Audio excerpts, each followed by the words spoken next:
अध्याय में शुरू से हम पढ़ते हैं तो हमें सफाई से वहां पर पता चलेगा कि वहां पर क्या हो रहा है। यहाँ पर 3 राजा एकत्रित होकर मोआब के विरुद्ध में क्या करते हैं, युद्ध के लिए जाना चाहते हैं। अब यहाँ पर जब देखते हैं 3 राजा कौन कौन है, एक तो यहोराम है। ये यहोराम कौन है, ये आहाब राजा का बेटा है। ये आहाब राजा के बारे में आप लोगों ने कई बार सुना होगा, मैं इसको दोबारा संक्षिप्त में बता देता हूं। ये आहाब राजा जो है ये इजराइल के ऊपर राज करने वाला एक राजा था मगर इसने क्या किया, अन्य जात में अन्य देवताओं को नमन करने वाले एक स्त्री को उसने ब्याह करके दूसरे देश से लेकर आया और उसने क्या किया, उस देश के जितने भी देवी देवता थे वो सारे भगवान को भगवान करके परमेश्वर करके उसने क्या किया, इजरायली लोगों के बीच में उनको नमन करने के लिए लेकर आया। ये परमेश्वर के सम्मुख में, परमेश्वर के सामने ये क्या था, बहुत ही एक घृणित चीज थी। क्योंकि परमेश्वर ने मूसा के द्वारा आज्ञा क्या दिया था कि मैं खुदा हूं, मेरे अलावा कोई और खुदा नहीं होगा, कोई और परमेश्वर तुम्हारा नहीं होगा, कोई और खुदा तुम्हारा नहीं होगा। अगर तुम लोग ऐसा करोगे तो तुम लोग को जरूर मारूंगा करके परमेश्वर ने यहाँ क्या किया था, मूसा के द्वारा बात किया है। केवल परमेश्वर अकेला ही खुदा है। व्यवस्था विवरण 6:4 में कहता है, इजराइल सुन, तेरा परमेश्वर कितना है, एक ही परमेश्वर है। एक परमेश्वर को छोड़कर एक से ज्यादा या किसी और परमेश्वर को इजराइल क्या नहीं करेगा, एक यहूदी नमन नहीं करेगा। लेकिन यहाँ पर आहाब राजा के द्वारा उसने एक पत्नी जो है अन्य देश से, अन्य देवताओं को नमन करने वाले एक देश से उसने क्या किया, उसने ब्याह कर वहां से एक स्त्री को लेकर आया और उसे रानी बनाकर वहां पर बिठाया। और उस स्त्री के द्वारा वहां पर क्या आता है, सारा मूर्ति पूजा वहां पर आ जाता है, सारे अन्य देवताओं का नमन वहां पर आ जाता है। ये इजरायलियों के बीच में बहुत बड़ा एक घृणित काम हुआ है करके परमेश्वर वहां पर देखते हैं। ये आहाब राजा का जो बेटा है वो कौन है, ये यहोराम है। इजराइल का जो है सुलेमान राजा के बाद क्या हो गया, 2 टुकड़ों में बट गया राज्य।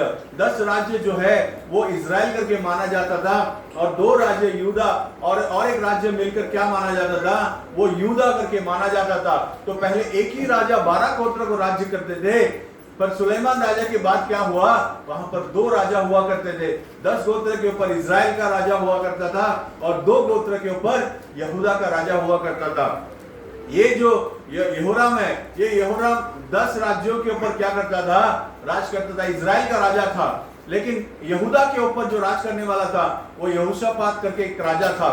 ये दोनों मिल गए, इनके साथ एदोम करके एक देश का राजा भी क्या हो गया, मिल गया। ये तीनों मिलकर वहां पर क्या कर रहे हैं, मोआब के विरुद्ध में क्या कर रहे हैं, युद्ध के लिए जाने की तैयारी कर रहे हैं। ये जो यहोराम के बारे में, जो आहाब का पुत्र है, उसके बारे में हम देखते हैं, कलाम कहता है कि उसने अपने पिता के जो पाप किए, पिता ने जो गलत काम किए, जो अन्य देवताओं को नमन करता था, जो मूर्तियों को लेकर नमन करता था, उसी मार्ग पे क्या किया, उसने चला। उसने मन फिराया नहीं, उसने पश्चाताप नहीं किया, वो परमेश्वर के पास नहीं आया, वो उसी मार्ग में चल रहा था। लेकिन यहोशापात जो यहूदा देश का जो राजा था, वो राजा क्या था, वो परमेश्वर के लिए उत्तम रीति से परमेश्वर को नमन करने वाला, एक ही खुदा को मानने वाला, उसके सारे विधियों को करने वाला, उसके सारे नियमों को पालन करने वाला एक क्या था, राजा था। एक है विश्वासी, दूसरा है अविश्वासी। आज जो हमने ये वचन पढ़ा है, इस वचन के बारे में हम देखते हुए क्या देखेंगे, अविश्वास से क्या करना है, अपने आप को अलग करना है। अविश्वास से क्या करना है, अपने आप को अलग करना है। परमेश्वर ने क्या किया, एक झुंड के लोगों को क्या किया, बाहर बुलाया, बराबर है ना।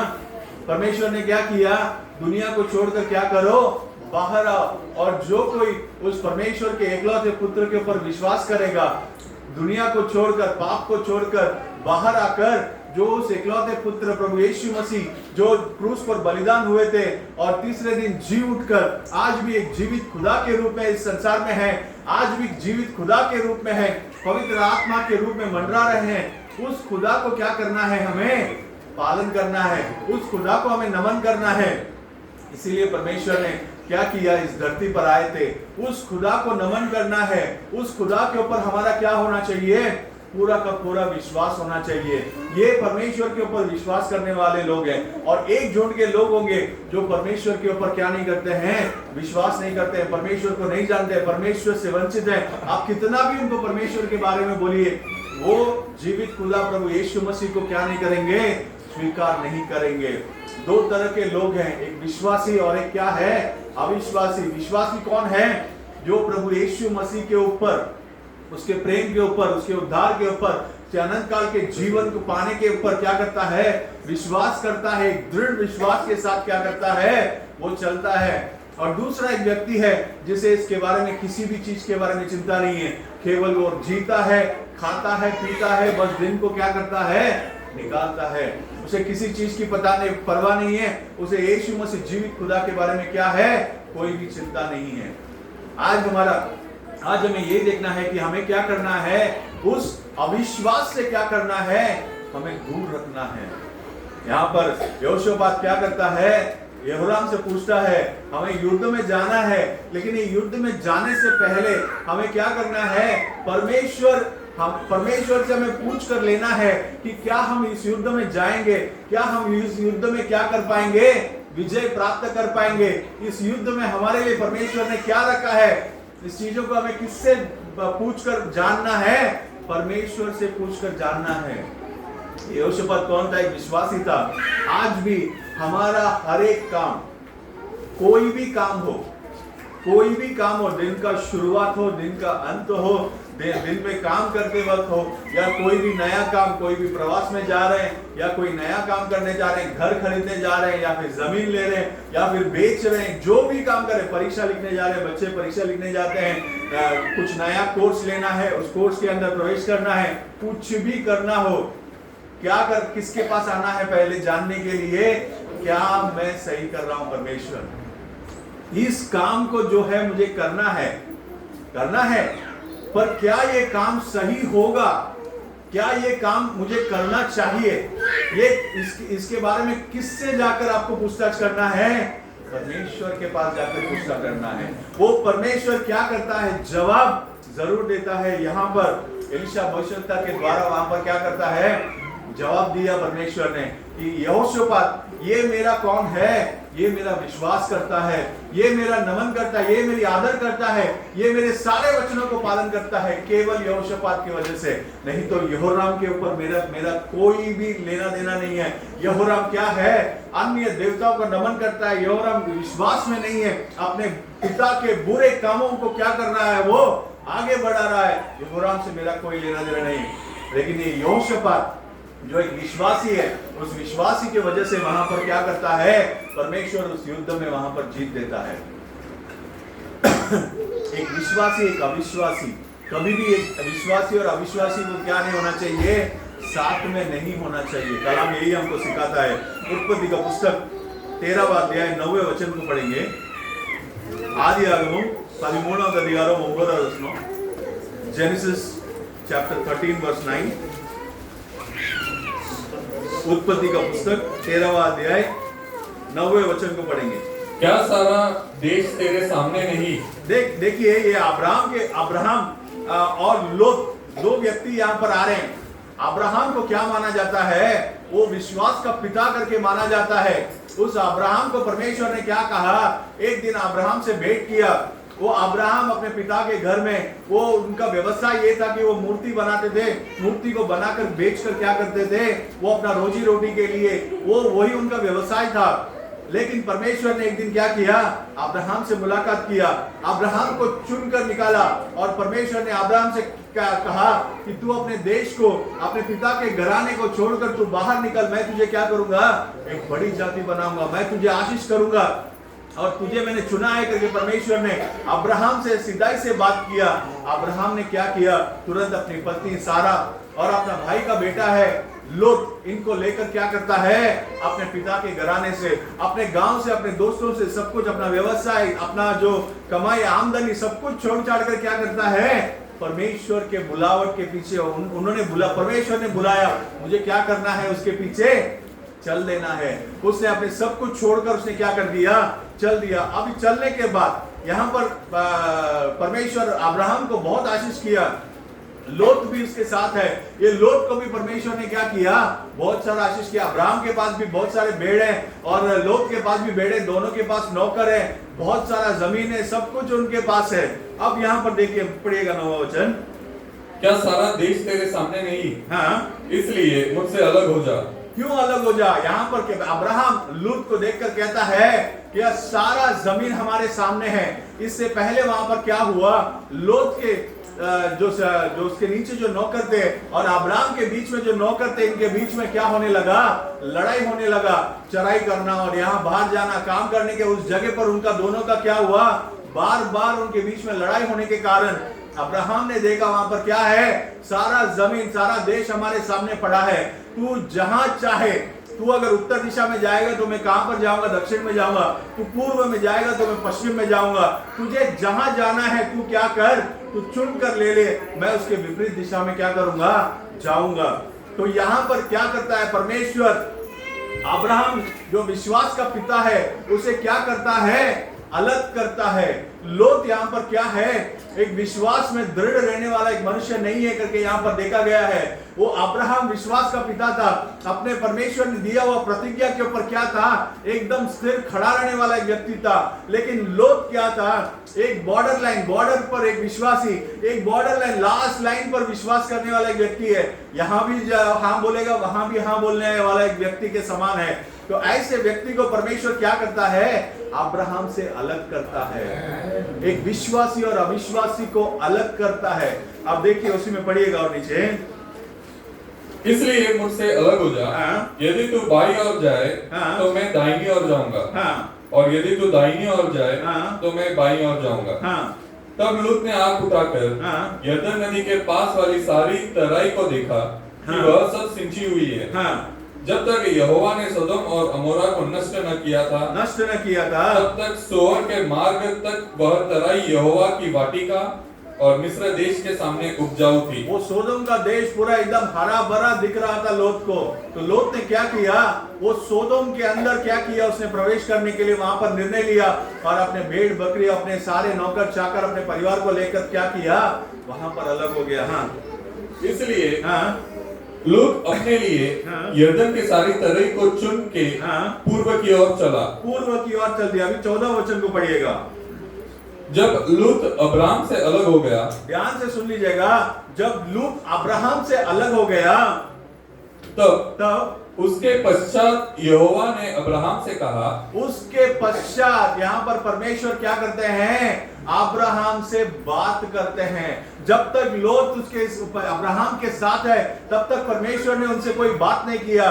अब्राहम अपने घराने को छोड़ के बाहर आ गया, लेकिन उनको सारे आशीष थे, सब कुछ थे। जब तक लूत अब्राहम के साथ वहां पर चिपक कर बैठा था, तब तक परमेश्वर ने क्या नहीं किया, अब्राहम से कोई भी बात नहीं की। जैसे ही लूत वहां पर सोदोम के अंदर अलग होकर निकल गया, तब यहाँ पर क्या कहते हैं, दोबारा पढ़िएगा।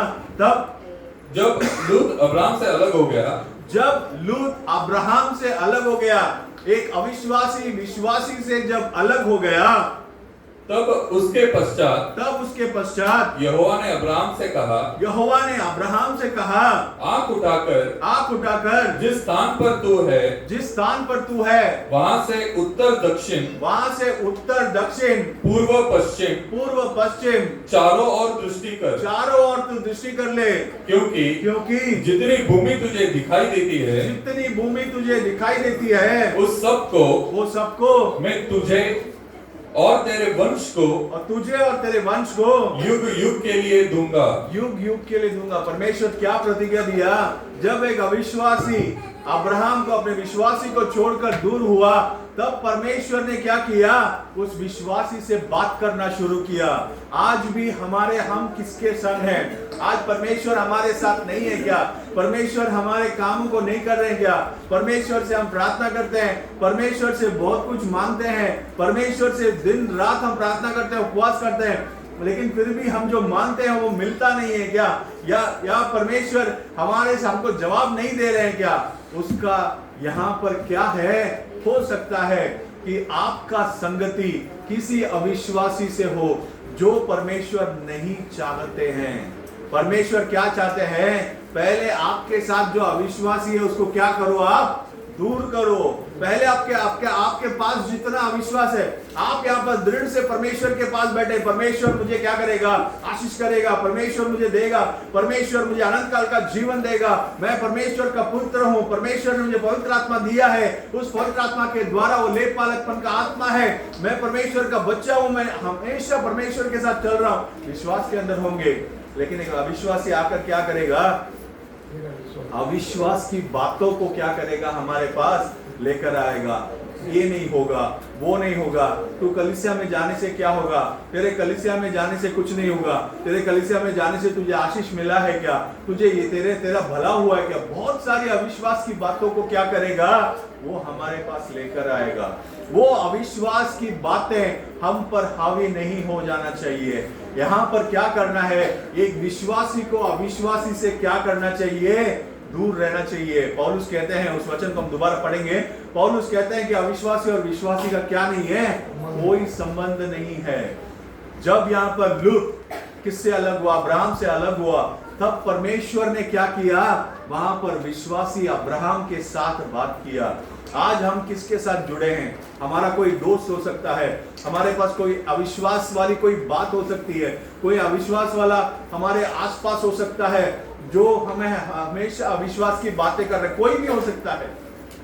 हमें क्या करना है, उसे परखना है, उस अविश्वास को अपने जीवन से क्या करना है, बाहर निकालना है। जब तक अविश्वास रहेगा, देखिए बीमारी का चंगाई परमेश्वर ने क्या कहा था, मरकुस 16वां अध्याय 16 वचन, उसको पढ़िएगा, मार्क 16, मार्क 16 चैप्टर 16 वर्स 16, मरकुस नया अध्याय, नया करार में है, दूसरा पुस्तक है। जो विश्वास करे, हाँ देखिए ध्यान से आराम से पढ़िएगा। पहला वचन क्या पहला शब्द क्या कहता है, जो विश्वास करे उसको क्या होगा, हाँ, और बपतिस्मा ले, हाँ, उसी का उद्धार होगा। जो विश्वास करेगा और जो बपतिस्मा लेगा उसी का क्या होगा, उद्धार होगा। उद्धार का मतलब क्या है, पाप से छुटकारा। अगर विश्वास नहीं करोगे, अगर अविश्वास रहेगा तो वहां पर क्या नहीं हो सकता, उद्धार नहीं हो सकता। आप बपतिस्मा ले लिए, सब कुछ कर लिए, लेकिन अविश्वासी है, वहां पर उद्धार नहीं हो सकता। हाँ आगे बढ़िएगा। परंतु जो विश्वास ना करेगा, वो दोषी ठहरा जाएगा। वो दोषी ठहराया जाएगा। हाँ, विश्वास करने वालों में हाँ, यह चिन्ह होगा कि, विश्वास करने वालों में यह चिन्ह होगा कि वे मेरे नाम से, हाँ, दुष्ट आत्माओं को निकालेंगे। मेरे नाम से दुष्ट आत्माओं को निकालोगे। जो विश्वास करेगा वो क्या करेगा, मेरे नाम से, मतलब प्रभु यीशु मसीह के नाम से वो क्या करेगा, दुष्ट आत्माओं को निकालेगा। हाँ, नई भाषा बोलेगा, नए भाषा बोलेंगे, अन्य भाषाओं में वो बात करेगा। हाँ, सांप को उठा लेंगे, सर्प को उठा लेंगे, और यदि वे प्राणनाशक वस्तुएं भी पाए जाएं, और वो यदि प्राणनाशक वस्तु भी पाए जाए, तो भी उनकी कुछ हानि ना होगी। क्या नहीं होगा, हानि नहीं होगा, कोई भी नुकसान नहीं होगा। ये सारी बातें किसके ऊपर पूरा होने वाला है, जो कोई विश्वास करे। तो आप विश्वास में दृढ़ अगर बैठे हैं, कोई व्यक्ति आपको बोलता है अरे आपको सांप काट लिया आप मर जाओगे करके बोलेगा, तो क्या है, अविश्वास वाली बात है। यहाँ पर कलाम कहता है जो कोई विश्वास करे वो सर्प को उठा ले, प्राण नाशक वाली बात भी हो जाए तो उसे क्या नहीं होगा, उसे कोई भी हानि नहीं होगा। इस बात पे मुझे क्या करना है, क्या विश्वास करना है, किसके नाम पर विश्वास करना है, प्रभु यीशु मसीह मेरे साथ में है। मैं मुझे सांप काट ले, बिच्छू काट ले, या कोई भी नशेली, कोई भी प्राण नाशक वस्तु हो, कोई जहर हो, कुछ भी हो, उसके लिए जहर पीना गलत है। जहर पी के अगर आप बोलोगे मैंने जहर पी लिया, मैं अभी परमेश्वर को जो है, परमेश्वर ने यहाँ पे कहा है मुझे कुछ नहीं होगा, उसका कोई नहीं, कुछ नहीं हो सकता। यहाँ पर कलाम कहता है परमेश्वर का परीक्षा नहीं ले सकते हो, परमेश्वर का परीक्षा नहीं ले सकते हो। कलाम सफाई से कहता है कि आप परमेश्वर का परीक्षा नहीं ले सकते हो। तो अनजाने में आप रास्ते में चलते जा रहे हो, आपको पता नहीं है वहां पर सांप है, सांप ने आपको काट लिया, कोई भी हानि यहाँ पर क्या नहीं होगा, नहीं होगा, कलाम ही। लेकिन आपका विश्वास कैसा होना चाहिए? दृढ़ होना चाहिए। उस समय में आपके साथ अगर कोई अविश्वासी रहा तो क्या होगा, सोचकर देखिए। इसीलिए कलाम कहता है विश्वासी और अविश्वासी का कोई भी संबंध नहीं है। आपका विश्वास में आपको दृढ़ रहना है। उस अविश्वासी को भी बोलना है मैं किसका बच्चा हूं?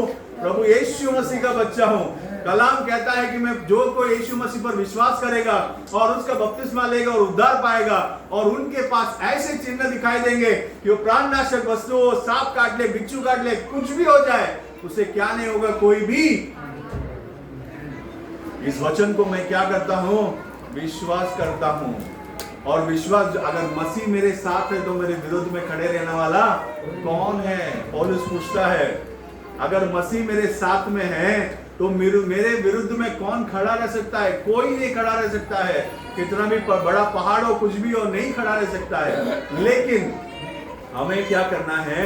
विश्वास में दृढ़ खड़े रहना है। विश्वासी का और अविश्वासी का क्या नहीं है? कोई भी संबंध नहीं है। वो अविश्वासी को शैतान हमारे इर्द गिर्द ही रखेगा ताकि हमें क्या करे? विश्वास से गिराया जा सके। लेकिन हमें क्या करना है? दृढ़ बने रहना है। एनोक करके एक मनुष्य था, वो क्या करता था? हमेशा परमेश्वर के साथ साथ चलने वाला मनुष्य था। उत्पत्ति का पुस्तक 5वां अध्याय 9वें वचन को पढ़िएगा, 5:24 को पढ़िएगा।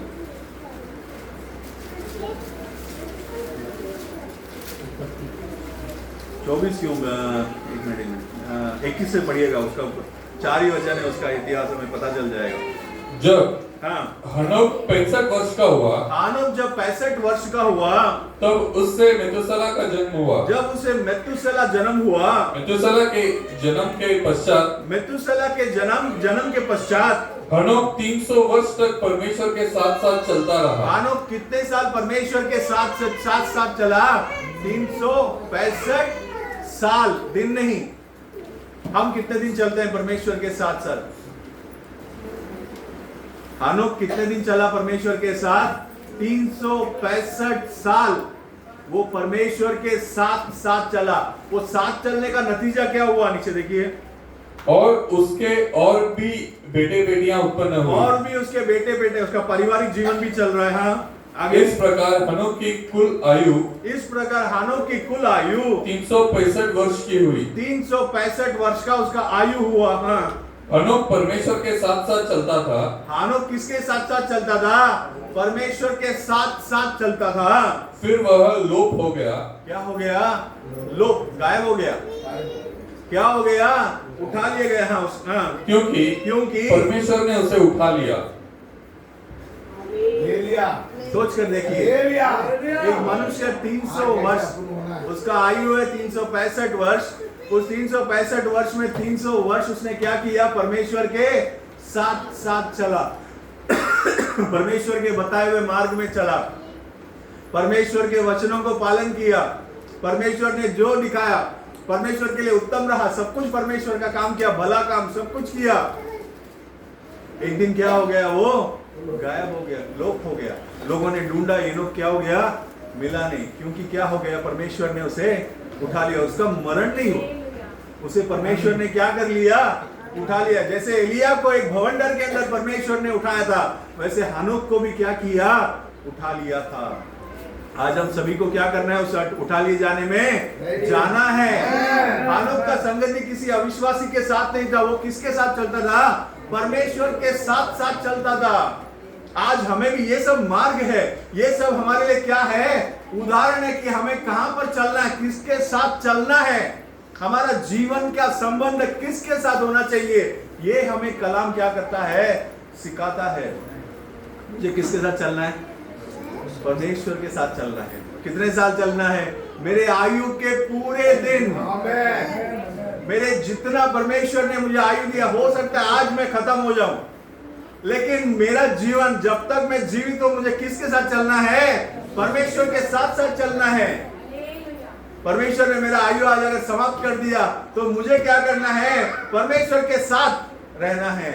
परमेश्वर के अनंत काल का जीवन जो परमेश्वर ने मुझे प्रतिज्ञा दिया है, उसके लिए मुझे क्या करना है?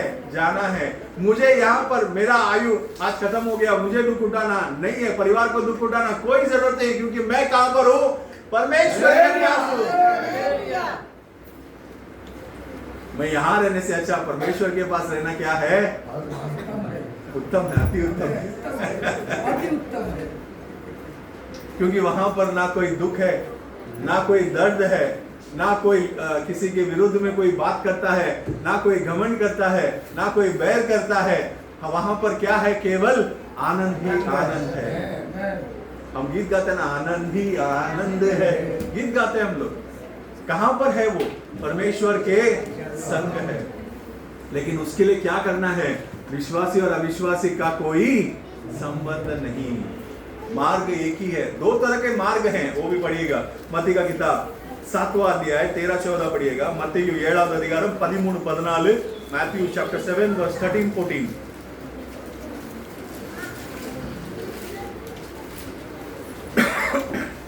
सकेत फाटक से प्रवेश करो। कैसे फाटक से प्रवेश करो? सकेत तो छोटा सा फाटक है, मतलब क्योंकि हाँ, चौड़ा है वह फाटक और सरल है वह मार्ग। दो मार्ग के बारे में यहाँ पर बोला गया है। चौड़ा है वो फाटक और सरल है वह मार्ग, और सीधा है वो मार्ग। वो बहुत बड़ा मार्ग है, हाँ। जो विनाश को पहुंचाता है। लेकिन वो कहां पर लेकर जाता है? बहुत बड़ा फाटक है, बड़ा फाटक है, और मार्ग में एकदम सरल है। उस मार्ग में चलने वाले लोग भी बहुत सारे लोग हैं, लेकिन वो सब कहां पर जा रहे हैं? कहां पर जा? पढ़िए दोबारा पढ़िए, आप सभी लोग ध्यान से सुन लीजिएगा।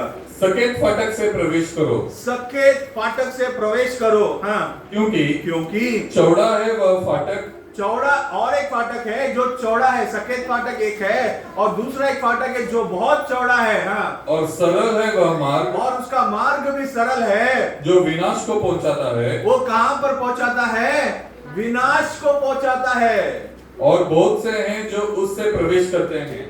कितने लोग प्रवेश करते हैं? बहुत सारे लोग हैं। आप ये मत सोचिए वो वहां पर बहुत भीड़ लगता है, वहां पर बहुत चमत्कार हो रहा है, बहुत सारे लोग जमा हो रहे हैं। मार्ग क्या होना चाहिए?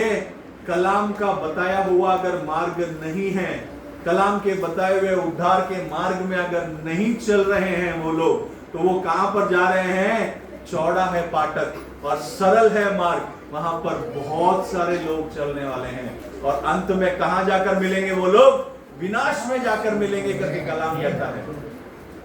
हाँ, आगे बढ़िएगा।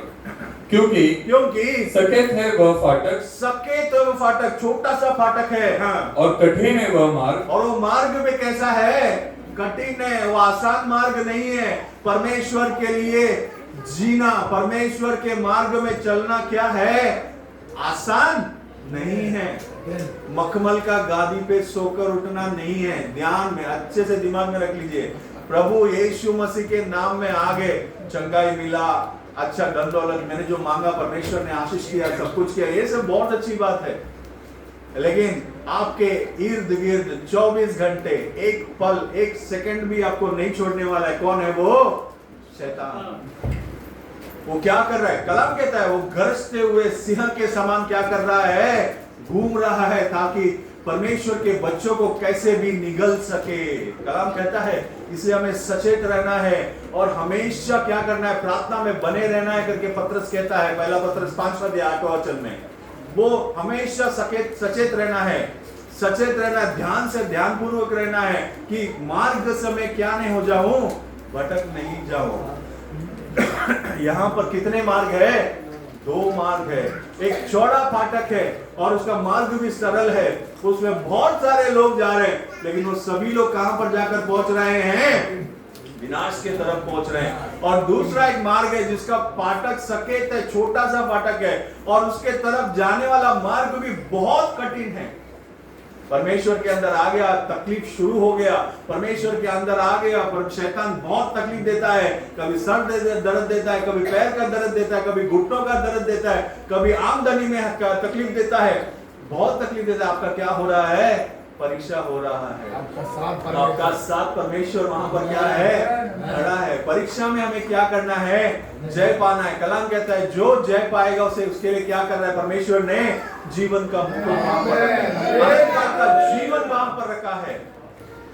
लेकिन वो सब पाने के लिए क्या करना है? ये छोटे छोटे परीक्षाओं में हमें सोना आपको पता है, सोना क्या है? जमीन से जब निकाला जाता है या खदान से जब निकाला जाता है तब वो उसको आप सोना करके बोलेंगे क्या? वो कोयले से भी बदतर होता है। उसको क्या करना पड़ता है? मार मार कर उसे क्या करना पड़ता है? उसके ऊपर की गंदगी को साफ करते हैं। उसके बाद भी जो अंदर जो चमकने वाला वस्तु आता है उसके अंदर भी गंदगी होता है। उस गंदगी को निकालने के लिए क्या करते हैं? आग में डाला जाता है। आग में डालकर फिर निकालकर उसे पिघला कर उसके अंदर के सारे गंदगी को क्या करना पड़ता है? बाहर निकालना पड़ता है। खरा सोना निकल कर आने के लिए, खरा सोना बाहर निकालने के लिए उसके ऊपर की गंदगी, उसके अंदर की गंदगी को, उसके साथ मिलावट हुए सारे गंदगी को क्या करना पड़ता है? निकलना पड़ता है। तब जाकर वो क्या होता है? सोने की चमक वहां पर आती है। तो हम सब भी क्या है? सोना है। परमेश्वर ने हमें चुन रखा है। पतरस में ये सारी बातें हैं। पतरस का पुस्तक आप पढ़कर देख लीजिएगा। वो सोना को क्या करता है? जैसा सोने को वहां पर मार कर उसको क्या कर दिया जाता है? साफ किया जाता है। वैसे हर एक विश्वासी को क्या किया जाएगा? परीक्षा लिया जाएगा। लेकिन उस परीक्षा में क्या नहीं होना है? पीछे नहीं हटना है। डरना तो बिल्कुल नहीं है, पीछे नहीं हट जाना।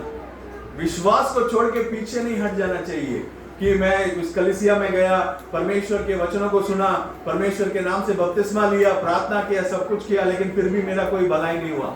आपका परीक्षा हो रहा है, आपका परीक्षा लिया जा रहा है। आप उस परीक्षा में विजय प्राप्त करेंगे। जैसे आप विजय प्राप्त किए, वहां पर आपके लिए क्या रखा है? जीवन का मुकुट परमेश्वर ने रखा है। इस संसार के सारे और विश्वास कैसा है? मैंने आज विश्वास किया, कल मैंने विश्वास नहीं किया, परसों मैंने विश्वास किया, अगले दिन विश्वास को छोड़ दिया। विश्वास ऐसा नहीं है। कलाम कहता है आखिर तक जो विश्वास करेगा उसी का क्या होगा? उद्धार होगा। अंत तक, परमेश्वर के आगमन तक आपको विश्वास में कैसे रहना है? दृढ़ बना रहना है। विश्वास आज किया, कल विश्वास में कम हो गया, गिर गया मैं, शैतान आपको उड़ा कर लेकर चला जाएगा। विश्वास में गिर गए, हवा ने क्या किया? बस कुछ पल के लिए उसने क्या किया? अविश्वास किया। शैतान ने क्या कर दिया? उसका पूरे मनुष्य के जाति के ऊपर आज क्या है? मरण है। क्यों है? क्योंकि हवा, आदम की पत्नी जो हवा है, वो कुछ पल के लिए उसने क्या किया? परमेश्वर के वचन के ऊपर अविश्वास किया। विश्वास ऐसी बात है जिसको लगातार निरंतर आपको विश्वास में रहना ही है। परमेश्वर के ऊपर, परमेश्वर के नाम के ऊपर, परमेश्वर के प्रेम के ऊपर पूरी तरीके से हमेशा विश्वास में बने रहना है। तो ये जो हमने पढ़ा है, दो तरह के मार्ग हैं। एक जो मार्ग है वो क्या है? चौड़ा है और उसके वो विनाश की तरफ लेकर जाता है। दूसरा जो मार्ग है वो कठिन है और उसका फाटक बहुत ही सचेत है। उस फाटक के अंदर से जो प्रवेश करेंगे वो कहां पर लेकर जाएंगे? उस वचन को दोबारा पढ़िएगा ब्रदर, 14 वचन। क्योंकि सचेत है वह फाटक और कठिन है वह मार्ग जो जीवन को पहुंचाता है। वो कहां पर पहुंचाता है? जीवन को पहुंचाता है। अनंत काल का जीवन जो परमेश्वर ने यूहन्ना 3:16 में हमारे लिए प्रतिज्ञा दिया है, उस अनंत काल के जीवन के अंदर लेकर जाने वाला क्या है? वो मार्ग है। उस मार्ग में क्या करना है? हमें प्रवेश करना है। हम जितने अविश्वासियों के साथ आज संबंध रखते हैं, वो सारे अविश्वासी कहां पर होंगे? वो सरल वाले मार्ग में होंगे और वो बड़ा वाले फाटक से क्या कर रहे होंगे? उनका जीवन चल रहा होगा। लेकिन हमारा जीवन कहां पर चलना चाहिए? वो सचेत फाटक, वो कठिन मार्ग। कैसे भी मुझे क्या करना है? उस जीवन के अंदर प्रवेश करना है। इस कठिन मार्ग में मेरा जितना भी परीक्षा हो, हर एक परीक्षा में एक एक परीक्षा करके मुझे क्या करना है? जय प्राप्त करना है। मुझे नहीं हारना है। जय प्राप्त करने के लिए जय देने वाला कौन है?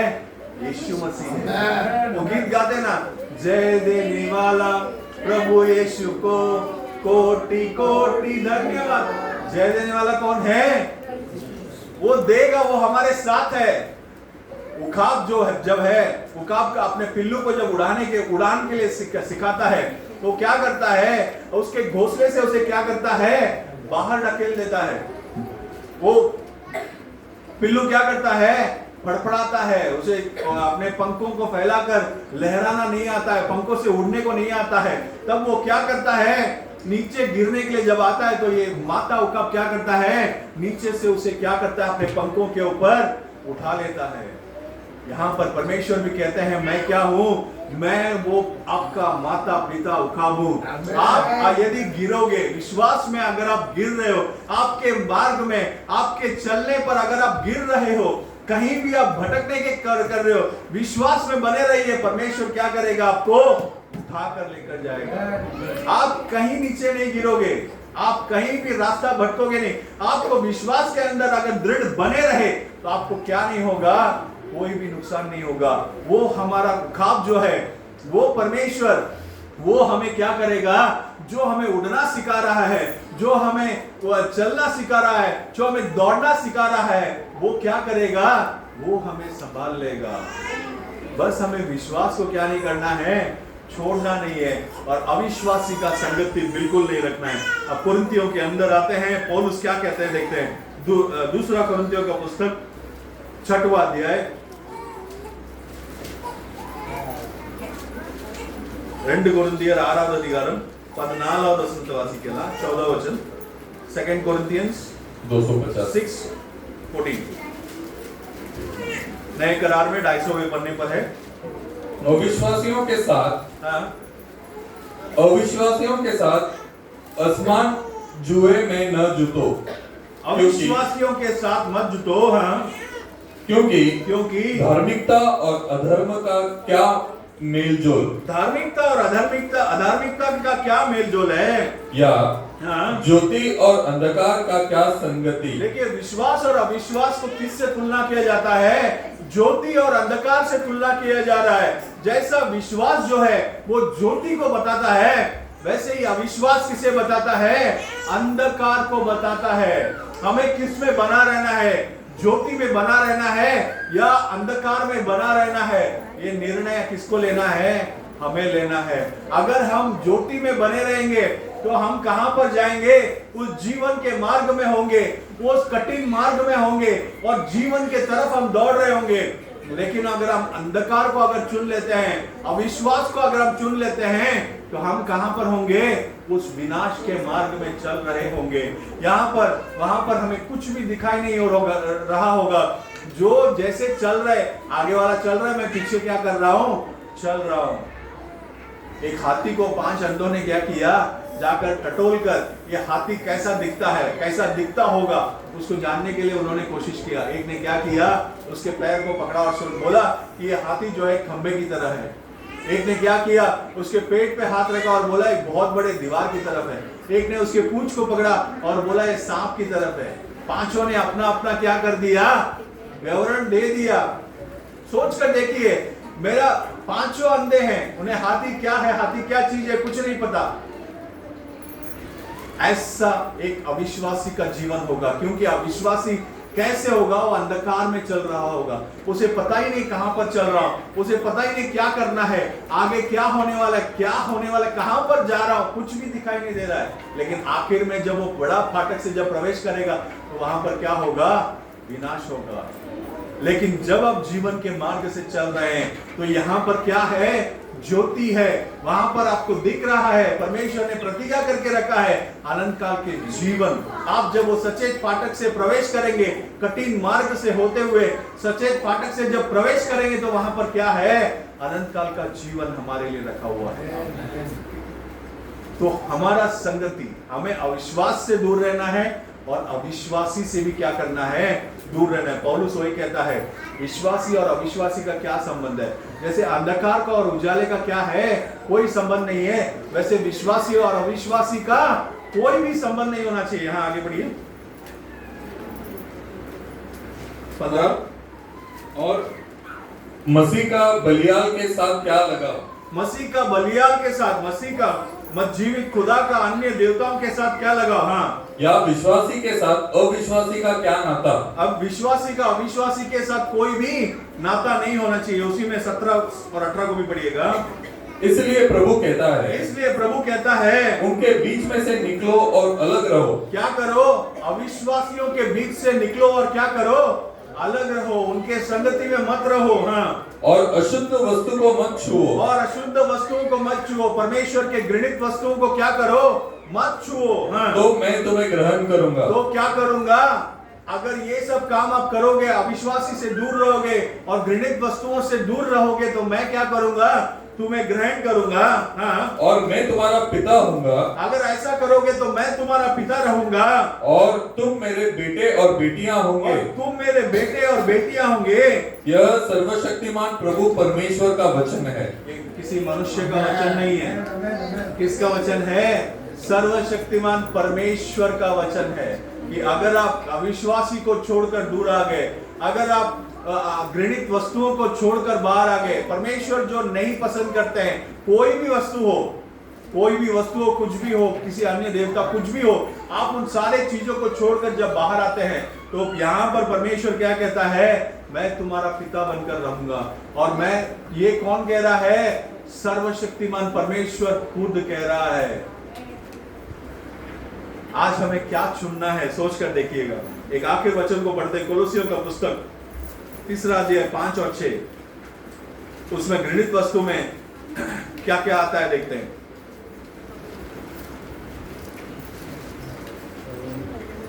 कोलोसियर 3వ అధ్యాయం 5-6 వాక్యాలు। कोलोसियंस 3rd chapter verse 5 and 6। इसलिए अपने उन अंगों को मार डालो, अपने उन अंगों को मार डालो जो पृथ्वी पर है, जो पृथ्वी पर है, अर्थात व्यभिचार। देखिए क्या क्या मारना है? व्यभिचार को मारना है। अशुद्धता हमारे अंदर नहीं होना चाहिए। दुष्कामना हमारे अंदर नहीं होना चाहिए। बुरी लालसा हमारे अंदर नहीं होना चाहिए। और लोभ जो मूर्ति पूजा के बरोबर है। और लोभ, ये सारे चीजें हमारे अंदर नहीं होना चाहिए। सारे चीजें क्या है? मूर्ति पूजा के। तो ये सारी चीजें हमारे अंदर है। तो मैं किसी मूर्ति को जाकर नमन करना मूर्ति पूजा नहीं है। अगर ये सारी बातें अगर हमारे अंदर, आपके अंदर यदि है, लोभ है, लालसा है, बुरी लालसा है, किसी चीज को हासिल करना, और क्या है? पढ़िएगा, दोबारा पढ़िएगा। अर्थात व्यभिचार। अगर व्यभिचार का क्या मतलब है? परमेश्वर कहता है कि किसी स्त्री को अगर तू क्या करे, अगर किसी स्त्री को तू बुरी नजर से अगर देख ले, तो वो क्या माना जाएगा? पढ़िएगा, मत्ती का पुस्तक 5, 6 और 7 को पढ़िएगा। परमेश्वर पहाड़ पे ले जाकर इजरायली लोगों को क्या कर रहे हैं? सिखा रहे हैं कि यदि तू दूसरे स्त्री को क्या करेगा, पहले अगर तू व्यभिचार करेगा तब जाके क्या माना जाता था? व्यभिचार माना जाता था। लेकिन अब क्या व्यभिचार है? एक स्त्री को तू बुरी नजर से अगर देख लिया तो क्या हो गया? व्यभिचार के अंदर आ जाता है। हाँ, आगे बढ़िएगा ब्रदर। व्यभिचार अशुद्धता अगर मेरे अंदर है, शुद्धता नहीं, अशुद्धता अगर मेरे अंदर है, हाँ, दुष्कामना अगर अंदर है, बुरे काम अगर मेरे अंदर है, बुरी लालसा अगर मेरे अंदर है, बुरे सब दूसरे कामों को हासिल करना, सारे मतलब सारे धन दौलत को मुझे हासिल करना है, दुनिया के सब कुछ मेरे पास होना चाहिए। घर होना चाहिए, 1 घर खरीदा, 2 घर खरीदा, 10 घर खरीदा, जमीन खरीदा, जमीन के ऊपर जमीन खरीदना। एशाया के अंदर वो लिखा हुआ है, जमीन के ऊपर जमीन खरीदना, घर के ऊपर घर खरीदना। ये सब क्या है? ये सब क्या है? परमेश्वर इसे नहीं पसंद करते, घृणित काम है। और लोभ को जो मूर्ति पूजा के बराबर है। ये सभी मूर्ति पूजा के बराबर है। आपको सोच कर देखिए, ये सारे गुण जो परमेश्वर नहीं चाहते, ये गुण अगर हमारे अंदर है, यही क्या है? परमेश्वर के लिए पसंद नहीं है। यही पर इसको ही परमेश्वर पसंद नहीं करते हैं। तो ये सारे गुण अगर मेरे अंदर है, तो मुझे क्या करना है? इन सारे चीजों को एक एक करके निकाल देना है, छोड़ना है। बुराई छोड़ देना है, लालसा को छोड़ देना है, व्यभिचार करता हूं तो छोड़ देना है, दुष्कामना, बुरी काम है मेरे अंदर, सब कुछ क्या करना है? मेरे अंदर से बाहर निकालना है। परमेश्वर चाहता है कि हम एक सच्चा विश्वासी बन के रहे। कैसा विश्वासी बनना है? हनोक 300 साल किसके साथ चल रहा था? परमेश्वर के साथ साथ चल रहा था। एक दिन परमेश्वर ने उसे उठा लिया। आज भी परमेश्वर एक दुल्हन को, अपने चुने हुए लोगों को दुल्हन के रूप में परमेश्वर क्या करने वाला है? उठा लेने वाला है। वो दुल्हन कैसा होना चाहिए? हनोक जैसे परमेश्वर के साथ साथ चल रहा था, वैसे भी ये दुल्हन को क्या होना चाहिए? उसके साथ साथ, उसके संगति में, उसके संग संग चलने वाला एक होना चाहिए, व्यक्ति होना चाहिए। जैसे हानोक उठा लिया गया, वैसे परमेश्वर क्या करेगा, अपने दुल्हन को भी उठा लेगा। हम सभी लोग मिलकर प्रार्थना करें।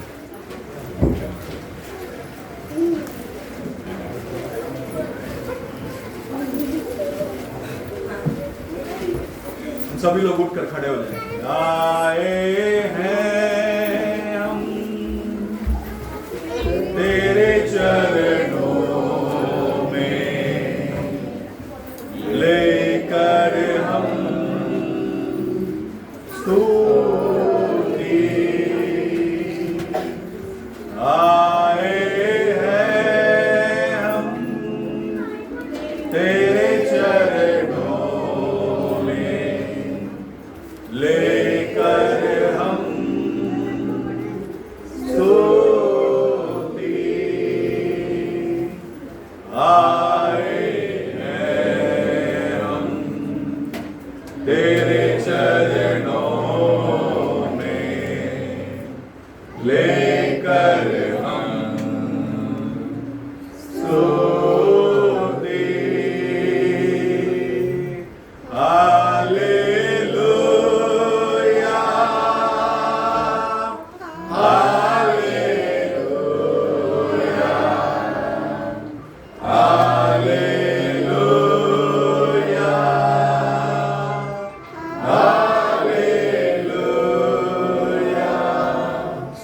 धन्यवाद लॉर्ड, आपके वचन को परमेश्वर हमने सुना है, आपने बात किया है, हमने सुना है परमेश्वर। हमारा कोई भी व्यक्तिगत मत या व्यक्तिगत बातें यहाँ पर नहीं आया करके हम विश्वास करते हैं परमेश्वर, आपने हमसे बात किया है करके हम विश्वास करते हैं। आपने आत्मिक भोजन हमें खिलाया है, इसलिए हम आपको धन्यवाद देते हैं। आपके बच्चों का आशीष कीजिए, आपके आगमन के लिए तैयार कीजिए, अविश्वासियों से दूर रखिए, अविश्वास से दूर कराइए।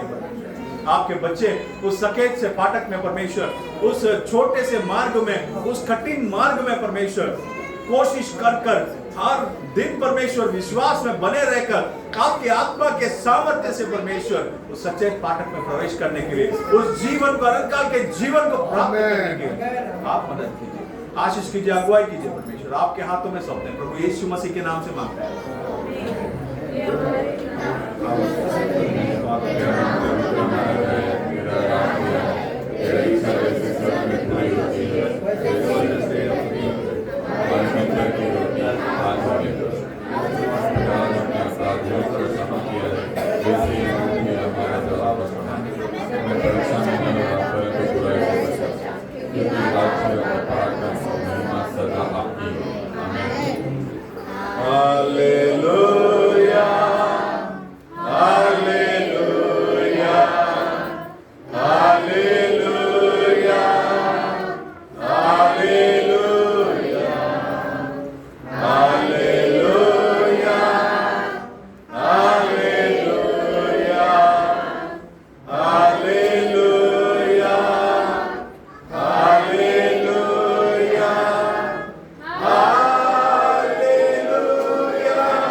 उनका शांति, उनका समाधान हमारे साथ, हमारे परिवार के साथ प्रभु यीशु मसीह के आगमन तक बने रहे।